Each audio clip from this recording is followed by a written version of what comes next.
Sebelum kita memulai, mari kita berdoa, Bapak Ibu, untuk memohon bijaksana dari Tuhan, agar apa yang kita pelajari dapat kita mengerti dan kita dapat menerapkannya.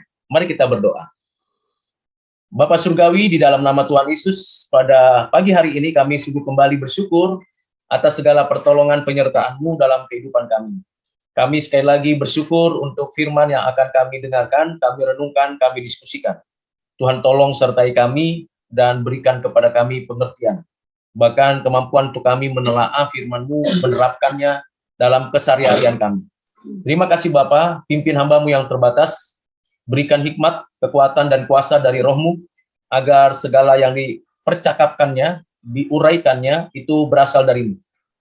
Nyatakanlah kehendak-Mu ya Bapa bagi kami dalam nama Tuhan Yesus. Kami bersyukur, kami berdoa. Amin. Saya akan menyampaikan suatu kasus yang terjadi di dalam satu keluarga Kristen yang pernah berumah tangga, tetapi ada masalah yang sangat pelik di dalam kehidupannya.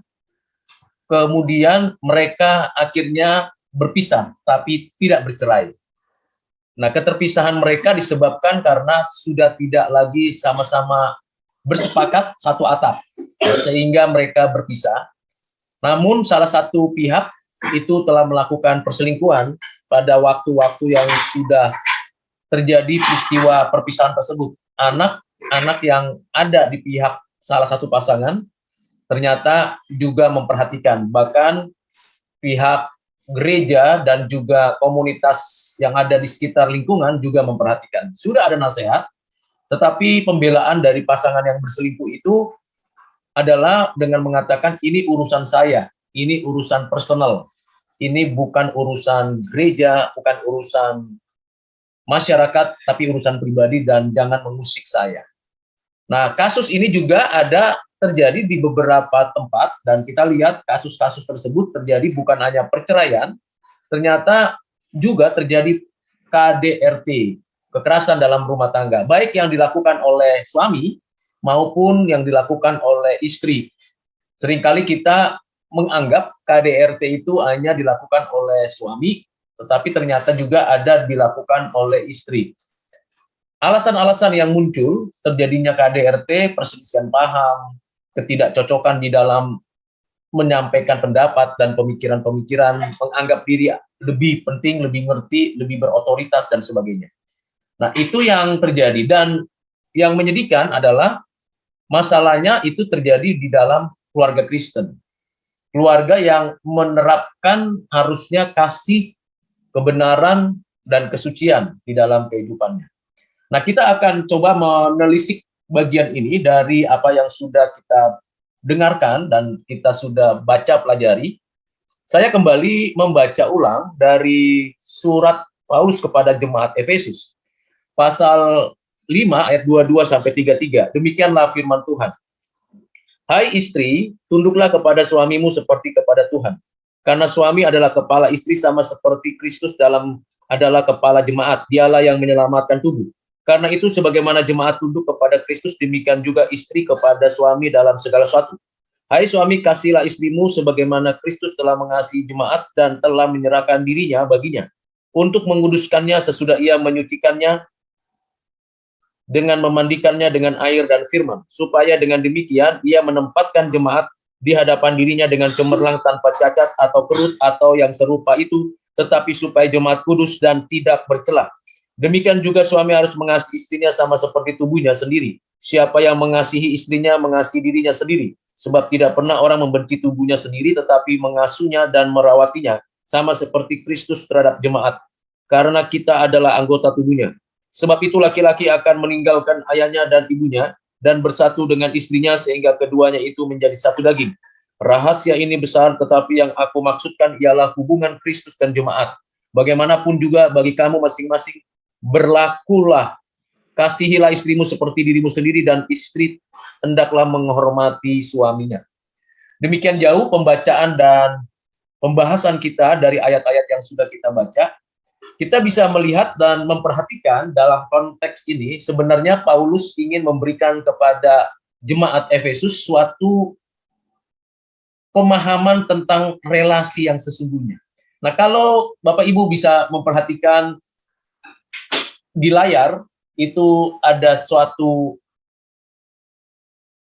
gambar atau ya yang saya kutip dari satu buku yang berkaitan dengan hal itu. Saya ingin kita bisa memperhatikan bagian ini karena ini bagian yang cukup penting untuk kita bisa jadikan bagian pembelajaran kita.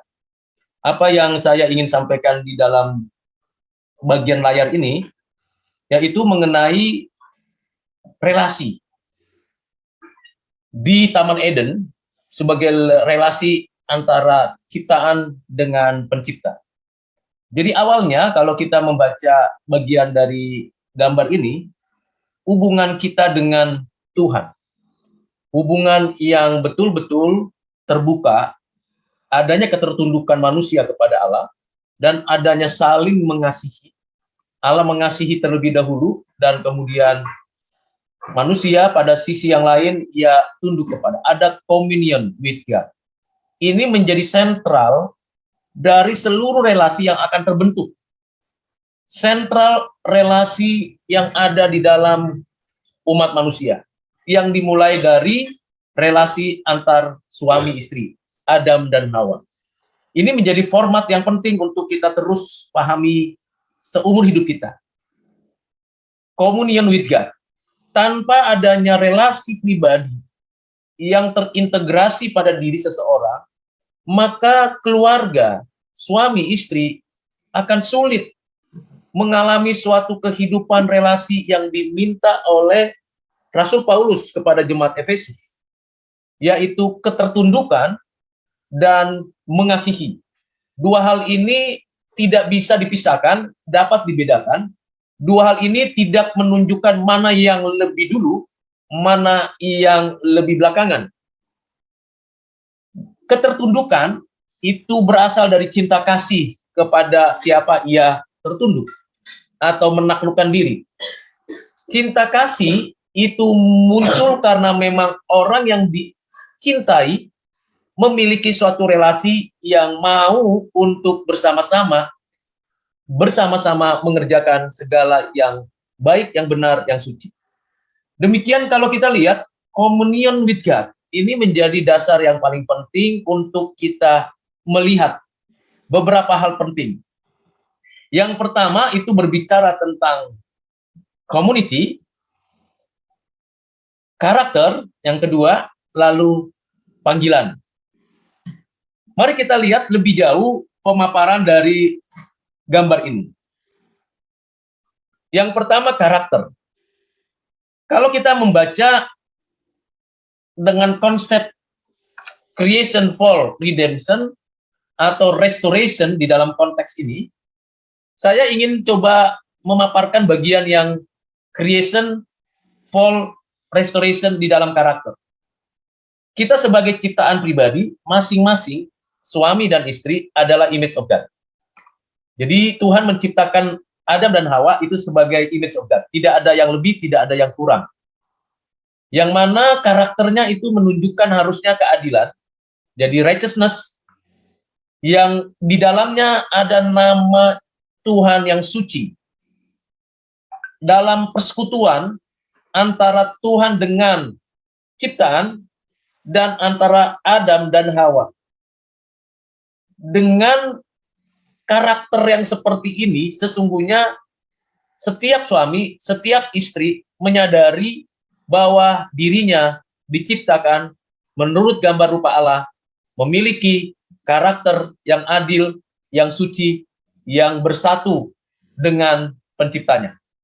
Tetapi faktanya, keluarga yang suci, yang diberkati Tuhan ini, menolak kehendak Tuhan, menolak kekudusan Tuhan, menolak kebenaran Tuhan, bahkan menolak Tuhan itu sendiri.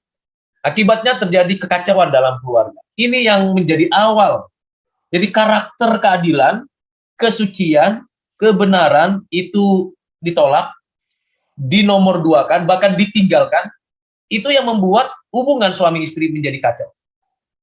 Rasul Paulus ingin kembali mengungkapkan itu kepada jemaat Efesus dengan prinsip yang mendasar. Kalau kita membaca, sesungguhnya kita tidak boleh berhenti di dalam pembacaan dari ayat 22 saja.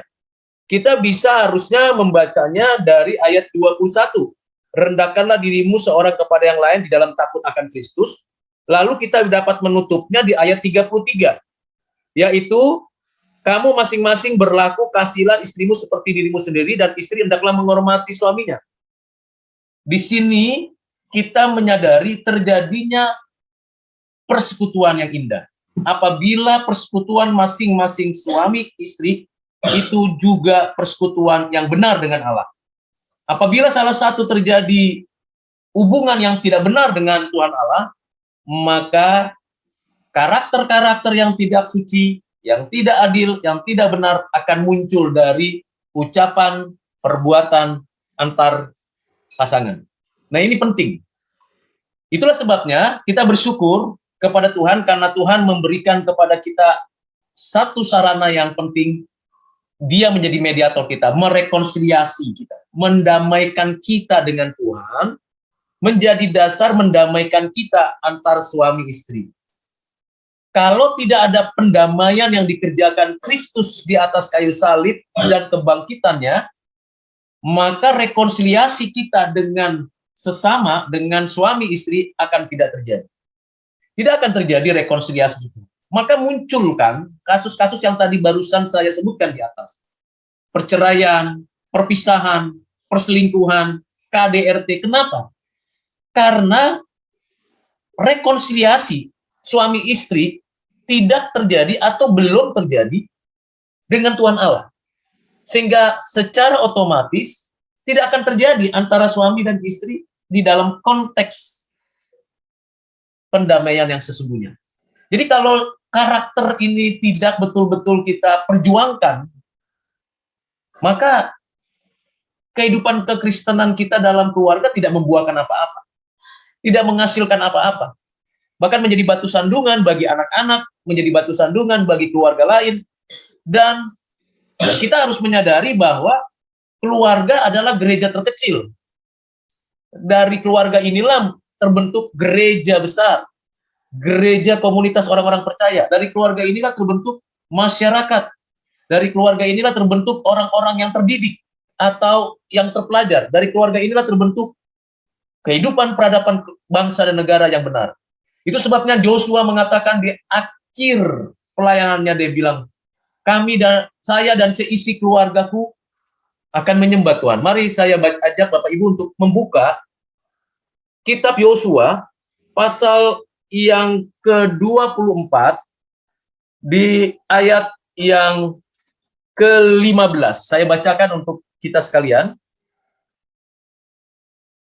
Tetapi jika kamu anggap tidak baik untuk beribadah kepada Tuhan, pilihlah pada hari ini kepada siapa kamu akan beribadah. Allah yang kepadanya nenek moyangmu beribadah di seberang sungai Efrat, atau Allah orang Amori yang negerinya kamu diami itu. Tetapi aku dan seisi rumahku, kami akan beribadah kepada Tuhan. Karena Yosua menyadari ini paling penting. Kalau kita kaitkan dengan siswa, mahasiswa, kata kuncinya bagaimana pendidikan anak-anak di rumah. Bagaimana orang tua memberi contoh di dalam kehidupan keluarganya. Itu akan terekspos di luar. Dan kekecewaan, ketidakharmonisan, ketidakbaikan di dalam hubungan suami istri di rumah itu bercampur dengan pihak lain yang juga mengalami hal yang sama, menjadi sebuah habit, lifestyle anak muda yang memberontak kepada orang tua. Dan akhirnya ketika dia masuk ke sekolah atau ke kampus, itu akan terjadi. Terjadi pemberontakan-pemberontakan terhadap pengaturan-pengaturan yang disediakan oleh institusi ke sekolah, institusi gereja, dan sebagainya. Rumah penting. Karena itu hubungan suami istri menjadi sentral sekali. Itu sebabnya di awal sekali lembaga yang diberkati Tuhan dan dibentuk Tuhan adalah hubungan suami istri dalam satu keluarga yang suci, yang adil, yang benar. Yang kedua, yang saya ingin kita masuk lagi ke dalam langkah kedua adalah family business, calling. Tuhan menciptakan laki-laki dan perempuan image of God itu menjadi partnership-nya Tuhan untuk perform tugas-tugasnya menguasai, mengelola bumi ini. Di sini Tuhan menjadikan manusia sebagai asistennya, atau dalam bahasa spiritualnya penata layan. Ada tugas yang dikaruniakan Tuhan untuk setiap suami istri di dalam rumahnya dan di dalam aktivitasnya mengelola bumi. Jadi kalau suami istri bekerja boleh tidak? Boleh. Karena memang itu calling-nya dari Tuhan. Jadi adalah keliru dan adalah tidak tepat kalau istri hanya di rumah, kecuali dia minta sendiri, dan adalah keliru kalau istri di rumah itu berarti tidak bekerja. Karena calling-nya itu penting. Suami calling-nya apa? Panggilannya apa? Bekerja di mana? Dan bekerja sebagai perwujudan dari ketaatan kepada Tuhan. Andai kata suami atau istri tidak bekerja dalam menerima panggilan Tuhan untuk berkarya di bumi ini, maka terjadi kekacauan. Terjadi kekacauan, lalu terjadi kesusahan. Akhirnya terjadi pertikaian, perceraian, dan beragam KDRT muncul. Bagaimana kita sebagai orang Kristen yang sudah mengalami pendamaian tadi secara personal, ya kita harus betul-betul menyadari panggilan kita, panggilan yang mulia di bumi ini, di mana kita betul-betul mengerjakan calling kita dengan tepat. Kalau Bapak Ibu ada di dalam pekerjaan masing-masing di kantor ataupun di rumah, calling-nya mesti jelas. Dan saling berkomunikasi, berinteraksi. Sehingga prinsip saya mengasihi suami, saya menundukkan diri kepada suami, saya menghormati suami, itu betul-betul di dalam konsep panggilan yang sejati dari Tuhan. Suami mengasihi istri dengan sungguh-sungguh, suami rela berkorban, suami sebagai kepala pemimpin, itu merupakan panggilan yang sungguh-sungguh harus dikerjakan di dalam tugas-tugasnya sebagai seorang yang menjadi penata layan di hadapan Tuhan. Yang berikutnya adalah kalau kita mau lihat community.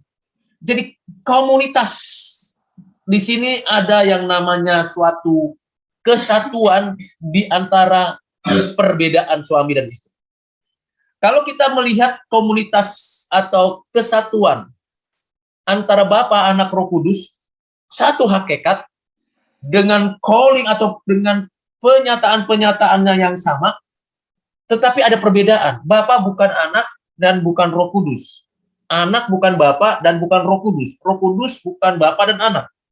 Tapi dalam satu kesatuan, hakikatnya satu, calling-nya atau tugas yang dikerjakannya berdasarkan ketetapannya itu satu, namun dalam satu kesatuan yang utuh. Demikian suami istri, Tuhan ciptakan suami dan istri dalam satu kesatuan. Seperti yang kita sudah baca di dalam Efesus tadi, bahwa analogi hubungan suami istri menjadi analogi hubungan gereja dengan Kristus. Gereja dengan Kristus. Kalau kita mau coba tarik satu prinsip, gereja itu adalah istri. Dan Kristus itu adalah suami. Nah, kalau kita bisa melihat hubungan ini, maka sesungguhnya awalnya maka terjadi suatu komunitas yang baik itu kalau suami yang terlebih dahulu mengasihi istrinya. Karena tidak mungkin istri bisa mengasihi suami kalau suami tidak mengasihi istri. Tak mungkin gereja dapat ada dan hadir kalau Kristus tidak hadir terlebih dahulu. Jadi analogi ini kalau kita masukkan ke dalam suatu kesejajaran, kesetaraan, maka kita bisa melihat bagaimana seharusnya kepala itu menjadi panutan yang terintegrasi dengan Kristus. Kalau kepala tidak menjadi panutan yang terintegrasi dengan Kristus, maka bagaimana mungkin ada sikap hormat dan mengasihi dari istri kepada kepala. Dan ketika ia menjadi panutan, kepala itu harus menunjukkan agape-nya. kasih yang rela berkorban, kasih yang berinisiatif, kasih yang menunjukkan secara proaktif dan tidak pasif. Di sini perlu adanya tindakan yang real dari kepala. Siapa kepala kita? Hai suami, Kristus menjadi teladan kita. Bagaimana dengan gereja? Nah, ini menarik. Analogi Paulus mengaitkan istri sebagai gereja. Kalau kita lihat gereja, tentu kita bisa mengetahui 3 hal tugas pokok utama, yaitu persekutuan, kemudian yang kedua adalah kesaksian, yang ketiga adalah suatu sikap pelayanan.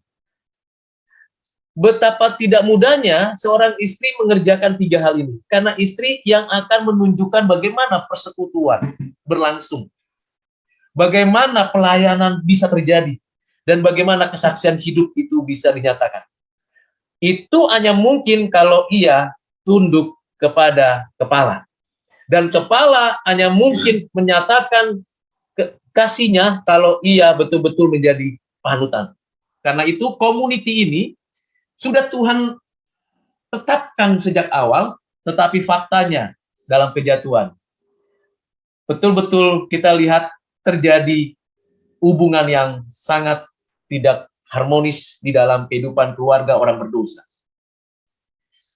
Kepala tidak lagi jadi kepala, tapi jadi seorang yang sangat bengis, sangat arogan, sangat otoriter, dan tidak ada membuktikan cinta kasih. Tidak cocok, tidak suka, tidak senang, langsung ambil eksekusi. Tidak ada suatu pembuktian panutan di dalam kehidupannya sebagai suami. Nah, terjadi kekacauan. Istri pun tidak menjalankan peran gerejanya. Apa tadi? Persekutuan. Yang kedua, kesaksian. Kalau kita membaca Amsal pasal 31, kalau Bapak Ibu punya waktu, silakan dibaca Amsal pasal 31. Ini bukan berlaku hanya untuk istri, tetapi juga untuk suami.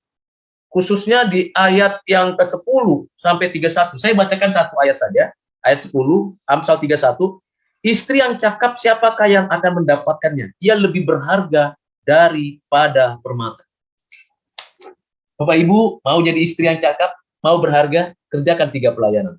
Suami mau mengangkat istri berharga, jadilah panutan. Sebenarnya simpel sekali, tetapi yang simpel itu ternyata tidak terjadi. Mengapa? Karena tadi hubungan dengan Tuhannya tidak ada, tidak tetap. Puji Tuhan, melalui Kristus kita ditebus, kita menemukan sesuatu yang baru dalam relasi, sehingga komunitas kita kembali dipulihkan. Karena itu saya memberikan topik ini, suami istri dalam Kristus. Jadi bukan suami saja dan bukan istri saja, tapi keduanya harus memiliki hubungan pribadi dengan Kristus. Bagaimana membangun hubungan suami istri yang di dalam Kristus? Berdoa bersama, belajar firman Tuhan bersama, bersekutu bersama, lalu memperlengkapi diri bersama, agar bersama-sama bertumbuh, berakar, berbuah. Sehingga ketika satu sama lain itu mengambil keputusan, memberikan informasi, mengerjakan tugas pelayanannya, karakternya, karakter yang saleh, panggilannya, panggilan yang diarahkan hanya untuk memuliakan Tuhan. Komunitasnya, komunitas yang sungguh-sungguh berdampak bagi kehidupan anak-anak dan orang-orang yang ada di sekitarnya. Saya berhenti sampai sini penjelasannya untuk kita semua. Kiranya apa yang saya sampaikan itu mengingatkan kita kembali akan tugas tanggung jawab kita sebagai suami dan istri. Apakah saya sudah berhasil? Tentu belum. Saya masih terus belajar untuk menempatkan diri sebagai Kristus di dalam hubungan suami istri saya. Sehingga saya berupaya untuk menjadi panutan yang diberikan otoritas, kekuasaan dan kekuatan oleh Tuhan untuk mengatur semua di dalam kebenaran, keadilan, dan kesucian.